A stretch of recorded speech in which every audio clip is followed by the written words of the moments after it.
Nehemías capítulo 9. Abre tu Biblia en Nehemías 9. ¿Recuerdas que vimos la semana pasada? ¿Sí recuerdas? ¿Cómo lo dirías en una sola frase? ¿Cómo lo dirías en una sola frase lo que vimos la semana pasada? Confesar los pecados. ¿Te acuerdas que vimos esto? La confesión de pecados. Como el pueblo de Israel, en Nehemías capítulo 9, verso 1, 2 y 3, lo que ha hecho es confesar sus pecados de manera humilde, de manera sencilla. ¿Te acuerdas que veíamos allí en Nehemías capítulo 9 que se hace con dolor? Lo hacen con ayuno, con cilicio, con tierra en su cabeza. ¿Te acuerdas de esto? Nos duele el pecado nos duele. Pero el verso 2 dice que ya se habían apartado de lo escandaloso, de los extranjeros, pero aún así seguían confesando sus pecados. Y es que no solo se confiesa lo grande, lo escandaloso, ¿te acuerdas? Se confiesa lo pequeño. Y veíamos en el verso 3 que estaban 3 horas, ¿te acuerdas? 3 horas de pie leyendo la Biblia y 3 horas de pie confesando pecados. Y es que decíamos que la Biblia tiene la razón. Cuando tú lees la Biblia llegas a la conclusión que Dios tiene la razón. Y lo que Él llama pecado es pecado. Y muchas veces negociamos con el pecado. No es para tanto, no creo que sea tan malo, todo el mundo lo hace. Pero si la Biblia le llama pecado, es una forma muy fácil de poder dirigir tu vida. Si la Biblia le llama pecado, pues es pecado. Lo que vamos a ver el día de hoy es que el pueblo de Israel, yo no quiero que te pierdas. Vamos a leer lo que sigue en el capítulo 9 y no quiero que te pierdas de dónde venimos. ¿Te acuerdas cuál ha sido el propósito principal de Nehemías? ¿Cuál ha sido el propósito principal de Nehemías antes de este momento? Construir los muros o restaurar los muros. Ese ha sido, y él no es arquitecto, no es una persona de construcción, él es más un político, el copero del rey, pero es un planificador excelente, es una persona que está lista para poder llevar a cabo la obra, y entonces va y lo hace. Estudiosos del libro de Nehemías, ¿hasta qué capítulo se termina de construir el muro? Muy bien, 6. ¿Sí? En el 7 ya está terminado, hasta el capítulo 6. En el capítulo 6 se terminó. ¿En cuántos días se terminó de restaurar el muro? Pues, qué bárbaro, 52 dijeron algunos. 52 días. ¿Sí? Un muro que sería del tamaño de una infraestructura muy grande, sería como para nosotros un paso a desnivel, que acá se tardan como 400 días. Levantar un paso a desnivel, bueno, ellos lo hicieron en 52 días. Muy eficiente el trabajo de ellos. Pero luego que se ha restaurado el muro, lo físico de Israel, ¿qué es lo que va a restaurar ahora Nehemías? Lo espiritual, lo social, lo moral. Lo que estamos viendo a partir del capítulo 7 es un avivamiento en la nación, te lo he dicho. Y lo primero que vimos específicamente en el capítulo 8 es que leyeron y entendieron la Biblia. Escucha, no me digas estoy cerca de Dios y tengo un avivamiento espiritual si no lees la Biblia. Es tan sencillo como eso. La Biblia es la fuente de todo. Todo comienza por leer y entender las Escrituras. Hoy en día se nos quiere vender una religión donde no es importante entender la Biblia. Usted déjese llevar por las emociones. Sienta el fuego de Dios. Y es en estas emociones donde nos perdemos y empezamos a hacer toda una sarta de cosas. Y la Biblia y el conocimiento bíblico, ¿sabes? Los verdaderos avivamientos en la historia han comenzado por leer y entender las Escrituras. Ahora, leer y entender las Escrituras puede llevarte a una emoción muy fuerte, por supuesto. Claro que sí. Puedes sentir ese fuego, por supuesto. No me malinterpretes. Pero no en detrimento de entender las Escrituras. Así que todo avivamiento comienza por ahí. En el capítulo 8 lo que ellos hicieron fue leer y entender las Escrituras. Si tú eres una persona que no conoce la Biblia, qué bueno, empieza a conocerla. Estás en un punto bueno para partir. Comienza. ¿Y por dónde comienzo? Por el principio. Por el principio. Comienza a leer la Biblia. O sea que usted me está diciendo que comience por Génesis. Sí, no hay ningún problema. O puedes comenzar por Mateo. Comienza leyendo los Salmos, pero conoce la Escritura. No dejes que la ignorancia de la Biblia te lleve a no restaurar tu vida espiritual. Pero lo segundo que vimos que hicieron, fíjate, es que luego que leyeron y entendieron la Biblia, ¿sabes qué hicieron? La obedecieron. Es que no es tan difícil, fíjate. Lo que entiendes de la Biblia, obedécelo. No complicaron la vaina. Fue muy simple. Decía allí en las Escrituras que tenían que hacer una fiesta de los tabernáculos, y lo que hicieron ellos fue hacer una fiesta de los tabernáculos. Punto. No complicaron la cosa. Creo que muchas veces tú y yo lo complicamos mucho. ¿Qué es aquello que ya entiendes de la Biblia? Bueno, ponlo en práctica.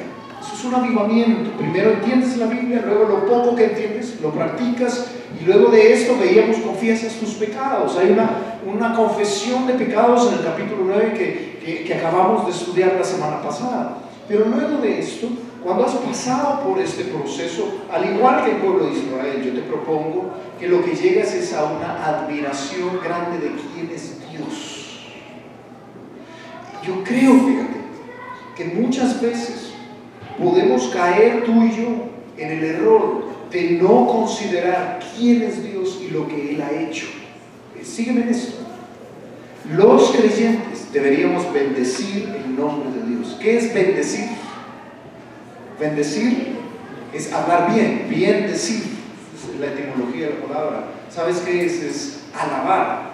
Es hablar de cuánto yo admiro a Dios.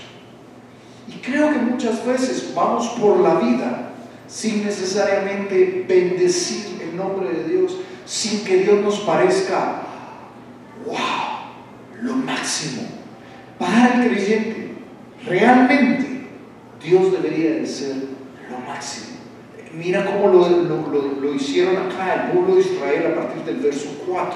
Vamos a leer un trozo grande, y lo que vas a ver es mucha bendición de parte del pueblo hacia Dios.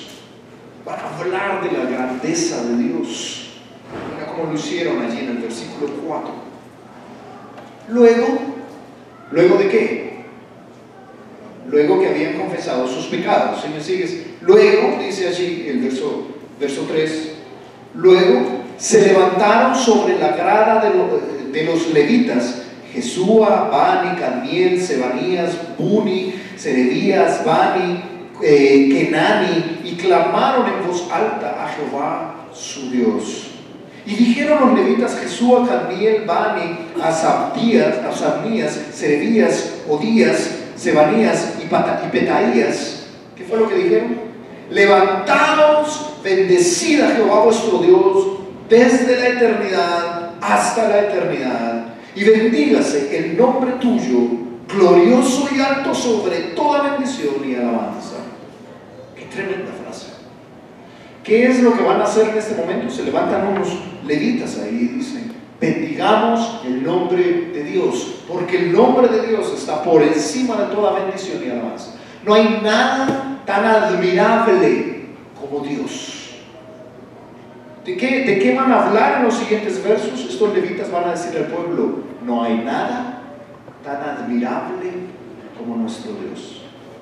Me temo que tú y yo, fíjate, estamos en el siglo, antes de continuar leyendo, estamos en el siglo en el cual detenerse a pensar no se hace.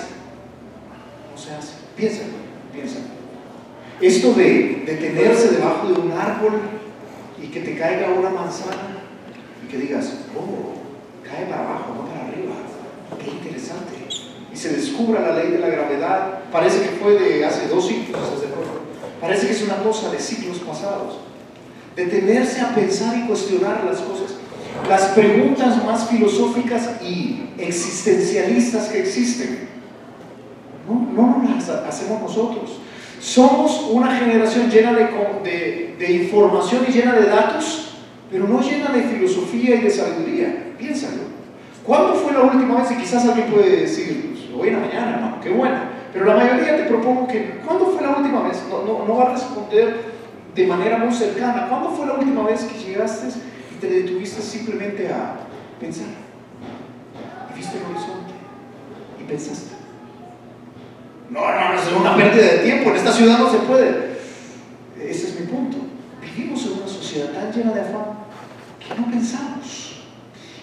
los elementos difíciles, fíjate, de no pensar las cosas, de no detenerte y simplemente pensar, es que casi no pensamos en Dios. En el afán decimos: Señor, gracias por estos alimentos que van para adentro, amén, y Señor, bendíceme en el Transmilenio, que no me atraquen, amén, vámonos. Pero eso no es pensar en Dios, es una oración que tú haces. Espero que sea un poco más profunda que esa, ¿verdad? Pero eso es una oración que tú... Pero detenerse a pensar, ¿quién es Dios? Lo grandioso que es, y cómo su nombre es por sobre toda alabanza, sobre toda bendición. Te propongo que es algo que ya casi no hacemos. Lo que van a hacer acá el pueblo de Israel es hacer eso precisamente. Van a detenerse a pensar, y los levitas van a decirle al pueblo: Dios es lo máximo, no hay nada más admirable que Dios. Y te voy a decir por qué. Y dice allí el verso 6: ¿por qué Dios es lo máximo? ¿Por qué no hay nada mejor ni más excelente que Dios? Bueno, verso 6 dice: tú solo eres Jehová. Tú hiciste los cielos y los cielos de los cielos, con todo su ejército, la tierra y todo lo que está en ella, los mares y todo lo que hay en ellos, y tú vivificas todas estas cosas, y los ejércitos de los cielos te adoran. Tú eres, oh Jehová, el Dios que escogiste a Abraham, y lo sacaste de Ur de los Caldeos, y le pusiste el nombre de Abraham, y hallaste fiel su corazón delante de ti, e hiciste pacto con él. Hiciste pacto con él para darle la tierra del cananeo, del eteo, del amorreo, del fereceo, del jebuseo y del gergeseo, para darla a su descendencia. Y cumpliste tu palabra, porque eres justo. Y miraste la aflicción de nuestros padres en Egipto, y oíste el clamor de ellos en el Mar Rojo, e hiciste señales y maravillas contra Faraón, contra todos sus siervos y contra todo el pueblo de su tierra, porque sabías que habían procedido con soberbia contra ellos, y te hiciste nombre grande como en este día. Dividiste el mar delante de ellos, y pasaron por medio de él en seco, y a sus perseguidores echaste en las profundidades como una piedra en profundas aguas. Con columna de nube los guiaste de día, y con columna de fuego de noche, para alumbrarles el camino por donde habían de ir. Y sobre el monte de Sinaí descendiste, y hablaste con ellos desde el cielo, y les diste juicios rectos, leyes verdaderas, y estatutos y mandamientos buenos. Y les ordenaste el día de reposo santo para ti, y por mano de Moisés, tu siervo, les prescribiste mandamientos, estatutos y la ley.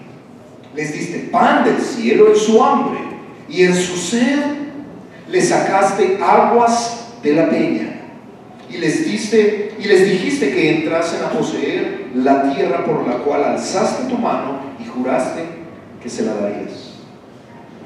¿Qué es el común denominador que lees acá? ¿Estás de acuerdo que está hablando de lo que Dios es y lo que Dios hace? Lo hiciste, le diste, viniste, bajaste, sacaste, les diste. Esto es lo que más escuchamos ahí. Tú eres. Porque Dios es lo máximo, por quien Él es y por lo que hace. Te lo vuelvo a repetir. Dios es lo máximo. No hay nada más admirable que Dios, por quien Él es y por lo que hace. Y este texto es muy claro al respecto. Ahora fíjate, cuando llegamos a un texto como este, creo que lo difícil es leer un texto, entender la grandeza de Dios, y tú vas a decir, esta mañana tú vas a decir: sí, Dios es grande, Dios es bien grande. Y eso que tiene que ver con que mañana lunes yo voy a ir a la oficina, mañana lunes yo voy a ir a mis estudios, voy a estar en mi casa, voy a estar con mi familia, voy a tener un montón de problemas, y eso en qué me ayuda. No tiene algo un poco más práctico, hermano. Dígale a mi esposo que deje de gritar. ¿Sí? Eso sería algo más práctico. O dígale a mi esposa que ya no gaste tanto dinero. ¿Sí? Dice la Biblia que no gastes tanto dinero, mujer. ¿No sería más práctico eso? Dígale a, yo no sé, ¿verdad? Dígale a mi esposo que colabore más en la casa. No son elementos más prácticos. Fíjate, esta mañana yo quiero que aprendas algo. En la medida en que tú tengas el concepto de Dios más claro, en esa medida vas a tener una perspectiva correcta de la vida. Te lo vuelvo a repetir. En la medida que tu concepto de Dios sea bíblico, claro, tú sepas quién es Dios y lo que hace, en esa medida nuestro estilo de vida comienza a cambiar. Creo que cuando tenemos un Dios equivocado de las Escrituras, tenemos expectativas equivocadas, tomamos decisiones equivocadas y nuestra vida va por un camino equivocado. De hecho, creo que eso es algo viral, epidémico en nuestra sociedad el día de hoy. La gente cree cosas de Dios que Dios jamás ha dicho en su palabra. Yo he oído personas decir cualquier cantidad, como Dios dice en su Biblia, a Dios rogando con el mazo dando, hermano. Eso no está en la Biblia, hermano. Como dice la Biblia, camarón que se duerme se lo lleva a la corriente. No está en la Biblia, hermano. Pero la gente cree que Dios ha dicho un montón de cosas. ¿Sabes? Un dicho común que yo siempre lo tomo es: la Biblia dice que ninguna hoja de un árbol se cae si no es la voluntad de Dios. No, la Biblia no dice eso. Pero a veces creemos que Dios dice cosas o que Dios es cosas. ¿Cuántas veces has escuchado? Es que Dios es amor. Sí, Dios es amor, lo dice Primera de Juan, pero Hebreos también dice que es fuego consumidor. Creo que conocer a Dios, entender quién Él es y lo que verdaderamente hace por nosotros, nos permite tomar decisiones correctas. Y lo primero que quiero que veas, fíjate, es que bendecimos su nombre, exaltamos su nombre porque admiramos su grandeza. ¿Entiende esto, hermano? Dios es grande. Dios es grande. Y te propongo esta mañana que la manera en que concibes a Dios será determinante en la manera en que concibes tus problemas o tus triunfos. Si tienes un Dios chiquito, pequeño, un Dios que no puede lidiar con las cosas, es un Dios de domingo al cual llego y le oro o le rezo y estoy ahí, ese Dios que no participa de mi vida, mis problemas son gigantes. Este Dios pequeñito no puede resolver estos problemas gigantes.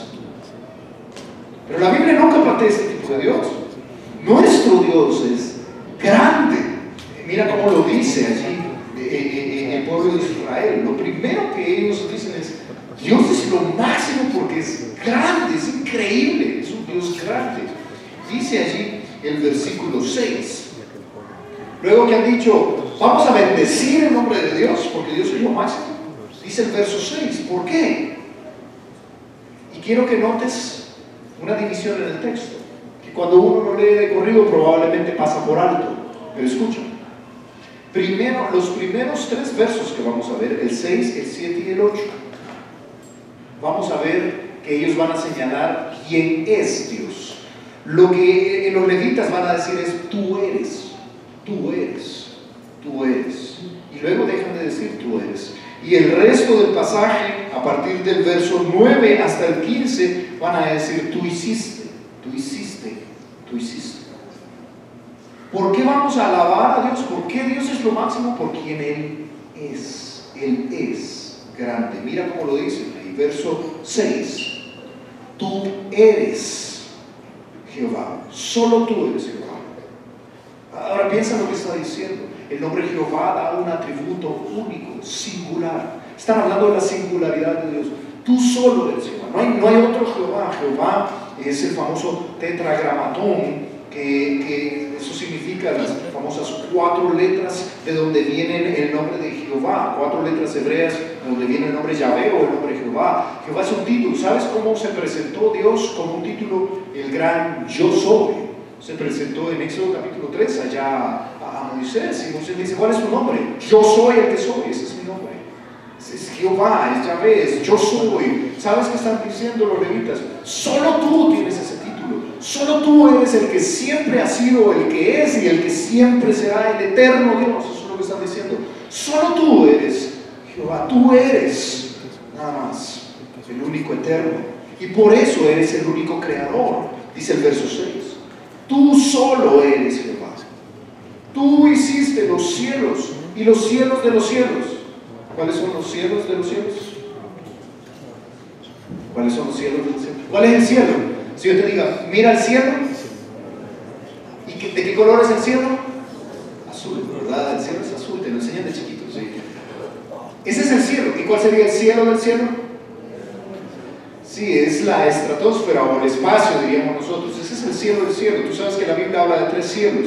El tercer cielo es donde está Dios. Entonces está diciendo, lo que nosotros logramos ver es el cielo y los cielos de los cielos.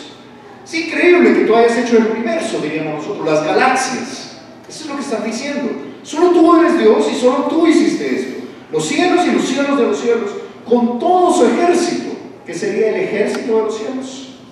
Las estrellas, lo más probable, fíjate, físicamente está hablando de las estrellas, pero para aquellos que respondieron los ángeles, es correcto también, porque las estrellas y los ángeles son muchas veces comparadas constantemente. Por eso dice que los ejércitos de Dios le adoran. Está hablando de toda la creación en general, de lo que se mueve en el cielo. Entonces dice, tú hiciste los cielos de los cielos, con todo su ejército, o sea, los ángeles y las estrellas, la tierra y todo lo que está en ella. Dios creó la tierra y todo, y los mares también, el mar y todas las cosas que están en ellos. Y tú vivificas todas estas cosas. Oye, Dios no solo creó las cosas, sino que todas las cosas en él subsisten. Dios es el que logra que las leyes físicas, químicas del universo estén totalmente compuestas en ese nivel y no se muevan, porque todo lo vivifica Dios. Alguien preguntó cuál es la energía que hace que los neutrones y protones no se alejen del núcleo, y es una cuestión muy profunda. Es Dios. ¿Quieres una respuesta simple? Es Dios. Dios vivifica todo. Dios es la energía que se mueve en todo el universo de tal suerte que en él subsistimos. Cuán singular es nuestro Dios, cuán grande es nuestro Dios. Si tú puedes pensar en algo hermoso que tú hayas visto, piensa que Dios es mucho más grande. Dice allí, tú creaste todo. Pero luego dice el verso 7, otra vez, y todo el ejército de los cielos te adora. Verso 7, otra vez, tú eres. No sé si ves, otra vez va a hablar de quién es Él. Tú eres, Jehová, el Dios que escogiste a Abraham. No solo es un Dios grande que puede crear, es un Dios fiel que cumple sus promesas, que se mete a tu vida, no porque tú te lo merezcas, se mete a tu vida porque es fiel, porque te ama. Y Él mete sus manos santas a tu vida asquerosa, sucia, llena de pecado. Él mete sus manos santas a tu vida asquerosa, llena de pecado. Y Él escoge a Abraham y lo saca de Ur de los Caldeos. Y mira lo que dice allí, verso 7, escogiste a Abraham, lo sacaste de Ur de los Caldeos, de donde él estaba, le pusiste el nombre Abraham, le cambia nombre, le cambia identidad. Antes no eras hijo de Dios, ahora eres hijo de Dios. A ti también te cambió nombre. Y luego dice acá que en el verso 8, y hallaste fiel su corazón delante de ti. Señor es un Dios que pesa los corazones. Y dice que hiciste, ¿qué dice el verso 8? Hallaste fiel su corazón delante de ti e hiciste pacto. El pacto de Abraham, el pacto abrahámico. Le prometió la tierra. ¿Pero sabes qué es lo que me impacta? El final del verso 8. Mira el final del verso 8. Vea tu Biblia, mira lo que dice. Y cumpliste tu palabra. ¿Por qué? Por quien Él es. Porque eres justo. Escúchame, hermano. Dios es grande y Dios es fiel. Cuando tú entiendes esto, cuando en tu relación con Dios admiras a este Dios grande, tú dices, wow, Dios creó todo lo que vemos y Él decidió meter sus manos a mi vida y Él es fiel. Él cumple sus promesas porque Él es justo, por quien Él es. Yo voy a hablar bien de Él, yo voy a alabarle. Y cuando tienes un concepto grande de Dios, tus problemas son pequeños. Cuando entiendes quién es Dios y la fidelidad de Dios, entonces tus problemas toman una perspectiva diferente. ¿Sabes cómo es? Como el niño, ¿te acuerdas? Hoy cada vez se ve menos, ¿verdad? Pero ¿te acuerdas de estos tarros grandes, garrafones grandes de agua de 5 litros que se ponen mayormente para beber aguas en las oficinas? ¿Te acuerdas? Hubo una época acá, tú sabes que yo soy extranjero, en mi país hubo una época en que esos eran de vidrio, eran Entonces pesaban muchísimo. ¿Te acuerdas tú de esa época? Sí, cuando eran de vidrio, ahora son de plástico, todo es de plástico hoy. Aún así pesan mucho. Yo me acuerdo, fíjate, que en una ocasión estábamos, mi hijo tenía como unos 5 años y teníamos que subir uno de esos garrafones de 5 litros, teníamos que subirlo a una segunda planta. Y entonces me dice mi hijo, yo te ayudo, papi.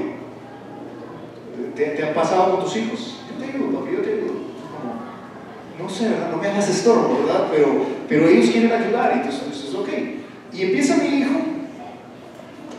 a tratar de subir ese garrafón, las primeras gradas, y le es, por supuesto, imposible, pesa demasiado. Entonces me dice, papi, no puedo, no vamos a poder subir ese garrafón aquí a la segunda, va a ser imposible, pesa demasiado.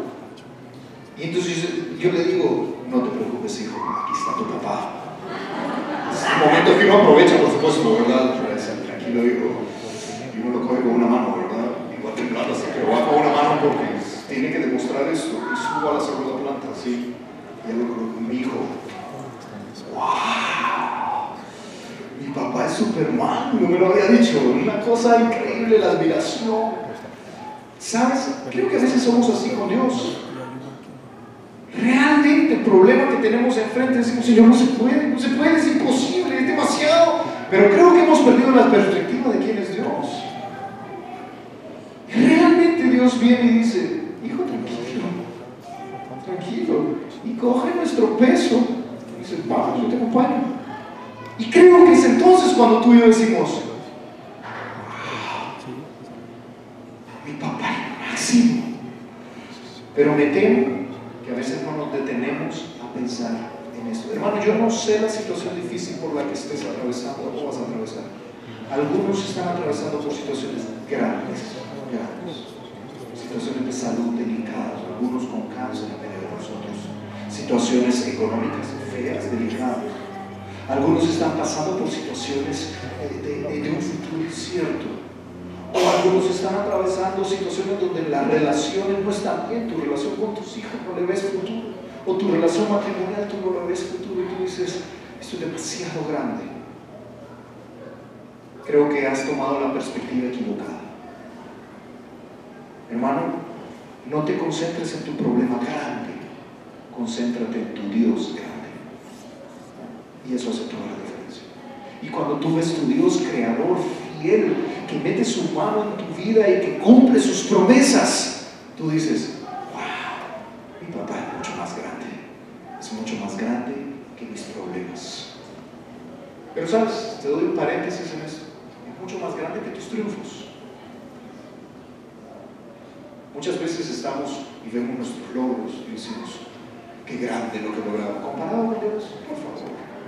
Y eso te mantiene aterrizado. Admira la grandeza de Dios. Hay un pasaje que te pido que busquemos, ahí lo tienes citado. Deja una marca en Nehemías, vamos a regresar allí, pero vea Salmos. Ese salmo que tienes citado ahí, Salmos 95. Mira lo que dice, y el salmo se explica solo. Procura poner sentido a las palabras. Salmo 95, 1 al 6. Mira lo que dice ahí la Biblia. Mira, nuestro Dios es grande, es más grande que nuestros problemas. Dice el Salmo 95, 1. Venid, aclamemos alegremente a Jehová, cantemos con júbilo, con alegría, a la roca de nuestra salvación. ¿Sabes? Tomemos estas palabras y realmente piensa en la grandeza de Dios, y este es el espíritu de todo creyente.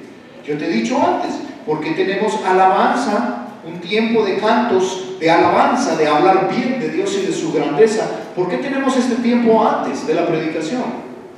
Yo creo que si hacemos una encuesta, algún porcentaje diría, tienen ese tiempo para darnos tiempo de venir a tiempo a la predicación. Y no es así. ¿Sabes por qué tenemos este tiempo de cantos? Porque cumplimos este salmo, venimos a Él con alegría, con júbilo, y cantamos sobre las grandezas de nuestro Dios, porque nuestro Dios es grande. Dice el verso 2, lleguemos ante su presencia con alabanza, aclamémosle con cánticos, porque Jehová, ¿qué dice? Es Dios grande. Yo quiero que te concentres en esto, hermano. Yo te he dicho que casi no tomamos tiempo para pensar filosóficamente, existencialmente. Bueno, tómate este tiempo para pensar. Escúchame, hermano. Dios es grande. Es grande, es el creador de todo el universo. Créeme, Él puede lidiar con tu problema. Dios puede. Él es Dios grande. Y dice el verso 3, porque Jehová es Dios grande y Rey grande sobre todos los dioses, porque en su mano están las profundidades de la tierra, imagínate, y las alturas de los montes son suyas. Suyo también es el mar, pues Él lo hizo, y sus manos formaron la tierra seca. Venid, adoremos, postrémonos, arrodillémonos delante de Jehová nuestro Hacedor. Hermano, Dios es grande. Y cuando tú entiendes que Dios es grande, no solo tu perspectiva cambia, tu adoración cambia. Es entonces cuando tú vienes y dices en tu tiempo de oración, ya no se vuelve, Señor, gracias por esos alimentos que van para adentro. Te pido que me cuides en el Transmilenio, en el tráfico, amén, que vaya trancón, porque voy tarde, amén. Tu oración a Él se vuelve más relevante. Señor, tú eres grande. Yo vengo a tu presencia y te digo, Señor, tú eres lo máximo. No hay nada más importante en mi vida. Realmente no lo hay. ¿Cómo no voy a dedicar mi tiempo? ¿Cómo no voy a dedicar mi vida a conocerte si tú eres tan grande, si tú eres tan magnífico? Porque Dios es un Dios grande. Dice en Salmos 89, en el verso 8, oh Jehová de los ejércitos, ¿quién como tú? ¿Quién es como Dios? Por favor, ¿quién como tú? Poderoso eres, Jehová, tu fidelidad te rodea. No solo es poderoso, es fiel. Tu fidelidad te rodea. Yo no sé qué han sido las cosas más maravillosas que tú has visto en la vida. Hay gente acá que ha viajado mucho y ha visto cosas muy lindas de esta tierra. Y hay otros que no hemos viajado mucho y hemos visto cosas más lindas aquí locales, ¿verdad? Entonces también las disfrutamos. Yo no sé qué ha sido lo más lindo que has visto. Sí, el esposo está diciendo el rostro de mi esposa, ¿verdad? Qué bárbaro, ¿sí? No, pero ya hablando en serio, ¿verdad? Ojalá sea eso, ¿verdad? Lo más lindo que has visto. Pero ¿qué es lo más lindo que has visto? ¿Qué es aquello lo más impactante que has visto? Yo no sé, aquí hay cosas impactantes. Colombia es un país hermoso. Está lleno de cosas impactantes. A mí, yo te voy a decir, como extranjero, uno aprende a apreciar cosas como la sabana. Uno va para la sabana y va viendo esto y estos pinares y todo esto, y uno dice, qué cosa más hermosa realmente. O yo no sé qué ha sido lo que tú has visto. Algunos conocen estas 7 maravillas del mundo moderno. Quizás algunos han podido verlo, sí, ahí tienes Petra, ¿verdad? En la ciudad de piedra, lo tienes acá, o tienes acá el Coliseo, por supuesto, todavía en pie, ¿verdad? O el Jesús de Río de Janeiro, ¿sí? El Cristo de ahí, de Río de Janeiro, o el Taj Mahal, o tienes Machu Picchu, por supuesto, ¿verdad? O la Gran Muralla China, que ahorita es peligroso ir con el coronavirus, ¿verdad? Pero bueno, entonces tienes ahí las 7 maravillas del mundo moderno y tú puedes decir, ¡wow! ¡Qué impactante! Y de acuerdo, no puede dejar de ser impactante, es impactante, comparado con nuestro Dios. ¿Sabes qué dice la Biblia? Dice la Biblia en Isaías capítulo 40, en el verso 12, mira lo que dice la Biblia. ¿Quién midió las aguas con el hueco de su mano? ¿Quién? Piensa que Dios acoge todos los océanos y los pone en el hueco de la mano. ¿Quién puede hacer eso?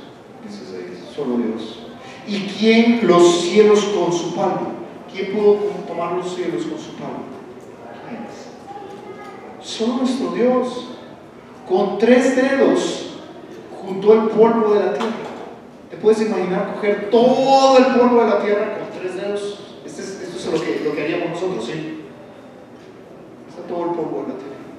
Esa es la grandeza de nuestro Dios. Así es como está escrito nuestro Dios. ¿Quién hizo esto? Dice. ¿Y quién pesó los montes con balanza?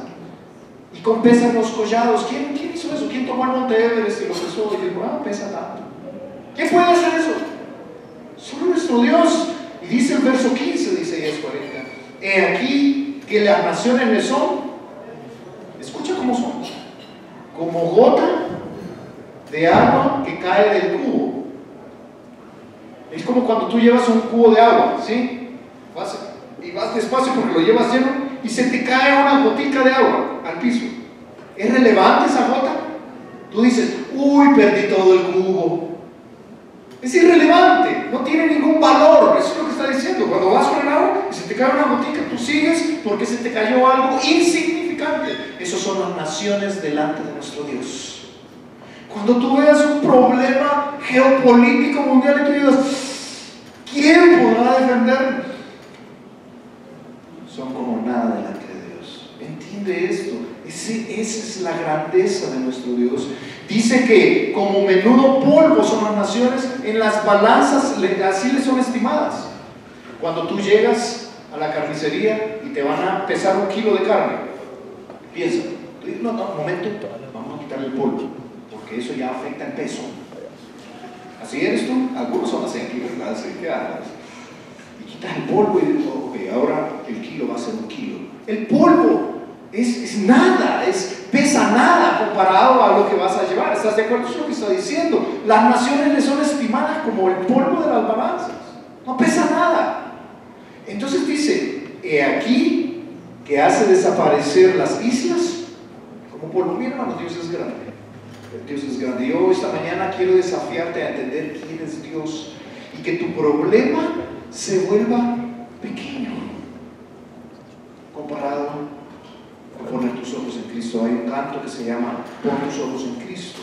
Fue compuesto allá por inicios de los años 1900, allá por 1918. Algunos le ponen la fecha en 1922. Se llama, por supuesto fue escrito en inglés, pero la traducción es Pon tus ojos en Cristo. Y este canto dice, pon tus ojos en Cristo, pon completamente tu mirada en Él, y las cosas en la tierra se van a desvanecer comparado con la luz de su grandeza. Qué tremenda verdad, hermano. Mira, ¿cómo es Dios para ti? Es un Dios grande, es un Dios fiel. Viene el pueblo de Israel y dice, vamos a bendecir su nombre porque admiramos su grandeza. Pero en segundo lugar, mira, regresa conmigo a Nehemías. Regresa conmigo ahí a Nehemías. Admiramos su grandeza, pero ¿cómo atesoramos su gracia? Atesoramos lo que Dios nos da. Mira lo que dice allí en el verso 9. Luego que ha dicho, ¿quién eres tú? Regresa a Nehemías capítulo 9, verso 9. Y miraste la aflicción de nuestros padres en Egipto. ¿Y qué dice? Oíste el clamor de ellos en el Mar Rojo. ¿Sabes? Lo que vamos a comenzar a ver a partir de aquí del verso 9 es lo que Dios da, lo que Dios hace a nuestro favor, y lo hace por su pura gracia. Escúchame, si tú eres un hijo de Dios, Dios es grande, hermano, y tu problema comparado a Él es pequeño, pero Dios es fiel y Él te da todo lo que necesitas. Créeme, Él es fiel, Él es lleno de gracia. Y lo que vamos a ver ya no es quién Él es lo que ha hecho por el pueblo de Israel. Los levitas van por un recorrido. Lo primero que hablaron es de quién fue el primer personaje que mencionaron. ¿A quién mencionaron primero? Abraham. Sí, de ahí nace el pueblo de Israel. Pero ¿quién va a ser el segundo personaje? Moisés, porque van a hablar de la salida de Egipto. ¿Te acuerdas de las 10 plagas de Egipto? ¿Te acuerdas? ¿Te acuerdas de las 10 plagas de Egipto? El pueblo estaba esclavizado en Egipto. Llega Moisés a donde Faraón y le dice, deja salir a mi pueblo, déjalo ir. Y el Faraón no quiere, y entonces vienen 10 plagas en Egipto. Y te acuerdas que Faraón, en la última plaga, que fue la muerte de los primogénitos, de los primeros nacidos, muere el hijo de Faraón. Entonces viene Faraón y dice, váyanse, ya no los quiero ver. Entonces salen de Egipto, ¿te acuerdas? Y llegan enfrente de ¿qué mar? El Mar Rojo. Y están enfrente del Mar Rojo, y ahora tienen el ejército de Faraón atrás porque lo están persiguiendo para matarlos, y tienen todo el Mar Rojo enfrente con todas sus cosas. No tienen barcas ni nada. Alguien puede lanzarse a nadar, pero ustedes saben que probablemente no va a atravesar el Mar Rojo. Así que empiezan a reclamar y a decirle a Moisés, ¿a esto nos trajiste? ¿A que nos maten aquí? Para eso nos hubiéramos quedado ahí en Egipto, nos matan allá mejor. No tiene sentido. ¿Te acuerdas cuál fue el milagro que Dios hizo ahí? Abrió el Mar Rojo. y pasaron en seco. Eso es lo que acaba de escribir, tú lo leíste conmigo. Y es que, ¿sabes? Realmente Dios es un Dios no solo poderoso y grande, es un Dios que está dispuesto a socorrerte. A mí me sorprende, fíjate, que muchas veces tú y yo no le reconocemos. Dios está presente en tu vida. Él mete su mano, Él te provee, Él te ayuda. Es claro que Él está ahí, y muchas veces tú y yo ni cuenta nos damos. ¿Qué regalo? Y Dios te saca de unas, y tú y yo estamos como ni cuenta te das. Es lo que dice Proverbios capítulo 3, verso 5. Fíate de Jehová de todo tu corazón y no te apoyes en tu propia prudencia. Y luego habla de este verbo, esta palabra. ¿Qué dice? ¿Qué dice? Reconócelo en todos tus caminos. Por favor, está atento y observa dónde está Dios. Tú vas caminando por la vida y observa que Dios te ha cuidado, observa que Dios te ha provisto, observa que Dios estuvo ahí, porque cuando no lo reconoces, llegas a pensar que tú has logrado todo. No, reconócelo en todos sus caminos, ¿sabes? El texto nos habla de tres cosas. Tres cosas describen del pueblo de Israel. Número uno, Dios tiene misericordia y oye tu clamor. ¿Sabes por qué oramos a Dios? Porque Dios oye la oración. Escucha, aprende a orar. Aprende a orar. Cuando estés en una situación difícil, no solo entiendas que Él es grande y tu problema es pequeño comparado a Él, entiende que Él escucha tu clamor. Mira cómo lo dice allí el versículo 9. Y miraste la aflicción de nuestros padres en Egipto. ¿Y qué dice? Y oíste el clamor de ellos en el Mar Rojo, y Dios lo solucionó. Si tú nunca has experimentado que tú puedes venir a Dios y clamar a Dios, y que Dios oye tu clamor y resuelve tu situación, te estás perdiendo de algo precioso del Señor. Hazlo. Ve, enciérrate en tu habitación y clama a tu Dios. Y Dios está pronto para oír tu clamor y resolverlo. Pero Él no solo hace esto, sino que Él da guía y protección. Mira cómo lo dice en el verso 12. Verso 12, luego que ha dicho, Él abrió el Mar Rojo por el clamor de ellos. Verso 12, con columna de nube, ¿qué dice? Los guiaste, los guió de día, y con columna de fuego los guió de noche, para alumbrarles el camino por donde habías de ir. Hermano, si algo es seguro en la vida, es que no tenemos nada seguro. Si algo es cierto en la vida, es que hay mucha incertidumbre. ¿Estás de acuerdo? Y la mera verdad es que llega el momento donde tú estás diciendo, no sé qué hacer, no sé exactamente qué decisión tomar. Los creyentes vamos delante de nuestro Señor y clamamos a Dios por su guía, y Él alumbra el camino por donde debemos andar. Esa es la realidad de nuestro Dios. Cuando tú entiendes quién es Dios y lo que Él hace por ti, entonces tu comunión con Dios se aviva. Hay un avivamiento en tu vida. Mira, Él te da la guía y la protección. No solo la guía, sino la protección. Dice allí, mira, que lo guió no solo con columna de nube y con columna de fuego. Dice el verso 13: sobre el monte de Sinaí descendiste y hablaste con ellos desde el cielo y les diste ¿qué? Juicios rectos. ¿Sabes? No solo te guía porque tú estás con Él, te guía porque Él te ha dado juicios rectos, leyes justas. Él te ha dado su palabra para que, tomando su palabra, tú puedas saber qué hacer. Hermano, ¿tienes dudas en la vida? ¿Tienes incertidumbre? Métete a la palabra de Dios y métete con el Señor en oración. Y te garantizo que Él puede guiar y alumbrar tu camino. Pero lo tercero que Él hizo es que Él nos da su provisión y nos da propósito. Finalmente, en el verso 15, mira cómo termina nuestro texto. Y les diste pan del cielo para su hambre, y en su sed les sacaste aguas de la peña. Y luego les dio un propósito y les dijiste que conquistaran, que entraran a conquistar la tierra. ¿Sabes? Dios es un Dios proveedor. Dios es un Dios que oye nuestro clamor. Dios es un Dios que nos da guía y protección, pero Dios es un Dios proveedor. Cuando realmente te hace falta algo, Él te da el pan que necesitas, el agua que necesitas, el propósito y el rumbo para vivir. Mira, hermano, ¿sabes qué es finalmente lo que estamos viendo? Vale la pena seguir a este gran Dios. Dice la Biblia que Él te ama tanto que estuvo dispuesto a sacarte de una vida que no valía la pena vivir.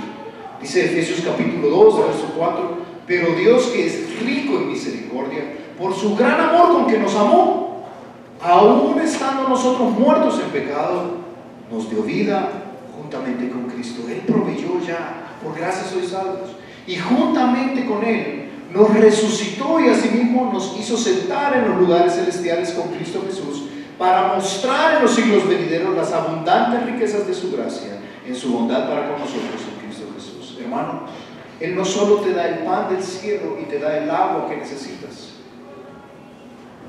¿Sabes que el maná es un cuadro claro de la provisión de Dios, que es Cristo para tu vida? Cristo es el pan de vida. Y cuando Cristo dijo yo soy el pan de vida, Él se comparó al maná.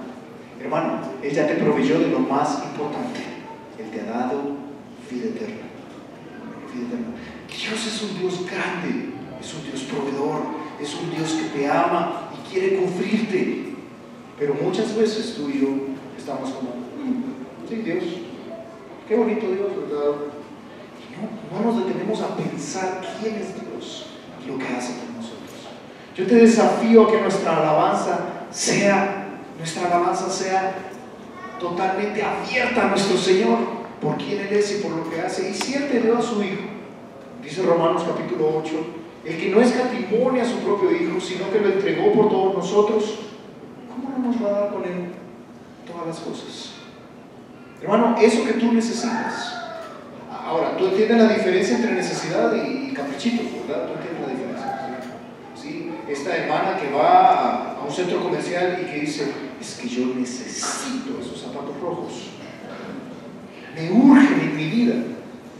Tú le preguntas, ¿y por qué los necesitas? Porque tengo un bolso rojo y tengo un cinturón rojo, pero no tengo los zapatos rojos. Es una necesidad urgente. Probablemente no sea una necesidad, solo considéralo, probablemente no lo sea. Tú sabes que hay una diferencia, pero lo que necesitas, Dios es Dios proveedor. Si Él no, ni siquiera escatimó en darte su Hijo y la vida eterna, Él puede darte esa relación que necesitas, Él puede darte ese empleo que necesitas, Él puede darte lo que necesitas, claro que sí, Él puede darte esos negocios que necesitas. Por supuesto que sí, confiamos en ese Dios que oye nuestro clamor, confiamos en ese Dios proveedor de nuestras necesidades, que es poderoso para salvar. Pero me temo que muchas veces no acudimos a este Dios grande porque ni siquiera le hemos considerado. Esta mujer, Christine King, dijo esto. A mí me pareció muy interesante. Esperamos mucho de parte de otras personas y muy poco de parte de Dios. Y yo estoy de acuerdo. Muchas veces tenemos expectativas bien altas de lo que la gente va a hacer por nosotros, y tú sabes que eso es pura frustración porque la gente falla todo el tiempo. Pero al mismo tiempo esperamos muy poco de Dios. En nuestras necesidades, realmente el primero a buscar debería ser nuestro Dios grande y poderoso. En nuestro caminar en la vida, nuestra alabanza debería de venir a este Dios grande diciendo, Señor, solo tú puedes con este problema, tú puedes resolverlo. Yo creo realmente que eres un Dios proveedor, que eres un Dios poderoso, realmente creo que eres este Dios que guía nuestros pasos. ¿Realmente crees esto? Por eso bendecimos su nombre. Fíjate, el concepto que tengas de Dios será determinante para cómo tú veas el resto de las cosas en tu vida. El concepto que tengas de Dios será determinante para cómo vas a lidiar el resto de cosas en tu vida. Si Dios es grande y lleno de gracia, créeme, la vida se soluciona con más facilidad.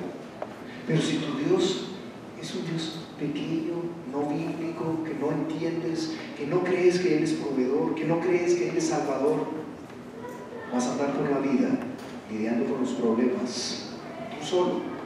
Y créeme, es un camino de amargura. ¿Dónde estuvo el avivamiento de Israel?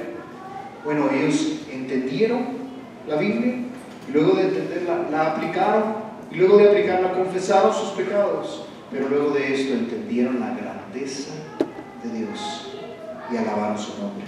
Yo espero que en tu vida exista este avivamiento, donde tú entiendas quién es Dios y lo que hace, que esto sea determinante para enfrentar tu día a día.